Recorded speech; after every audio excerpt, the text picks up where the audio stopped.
Hello children, in the last video we learned how to make magnets. In this we are going to learn how to demagnetize a magnet. Now what is demagnetization? When magnets lose their magnetic properties, then it is known as demagnetization. Okay, then how can we demagnetize? We can demagnetize a magnet by rough handling. Okay, if you heat a magnet to a very high temperature, then also it loses its magnetic properties. If you pass alternating current around a magnet, then also it gets demagnetized because it loses its magnetic property. Now you keep hammering a magnet several times, then also it gets demagnetized. Or you drop a magnet on the floor several times, it will get demagnetized.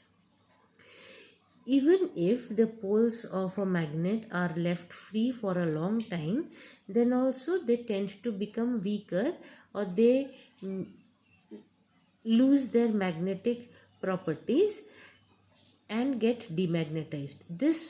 When these magnets, they are left free and they get demagnetized themselves, then it is known as self-demagnetization. Okay. Then what should we do to take care of the magnet, and how should we store a magnet?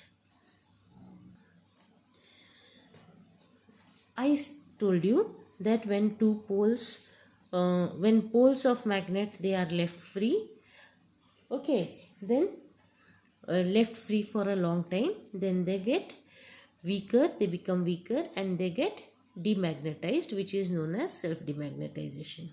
Okay, then when two magnets, they are kept together, either with opposite poles together or with like poles together for a longer period of time, then what happens? The magnet, they lose their magnetic strength. Okay, to avoid this, what we do? We store magnets using magnetic keeper.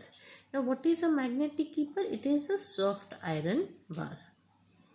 Okay, when we store magnets using this magnetic keeper, we take two bar magnets which are placed side by side, and with their opposite poles at the same end. See, this is one bar magnet, this is another bar magnet.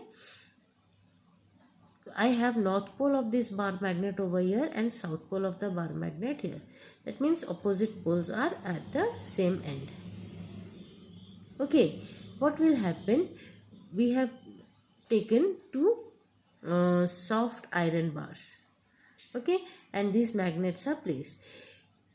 This magnetic keeper, if they are placed in such a way, then a magnetic chain is formed. See, magnetic chain is formed. You can see these arrows, the magnetic chain is formed, and the magnets do not lose their magnetism. Okay, but then if you have, see here we have taken two bar magnets, but then if you have a horseshoe magnet, if you are having a horseshoe magnet or a U-shaped magnet, then only one magnetic keeper is required. This is north pole of the horseshoe magnet, this is south pole of the horseshoe magnet. To the north pole of the horseshoe magnet, we have the south, and to the south pole we have the north, and the magnetic chain is formed. Okay, and this magnetic chain that is formed will help the magnet in not losing their magnetism. Clear? This is the end of the chapter. I hope you all have understood.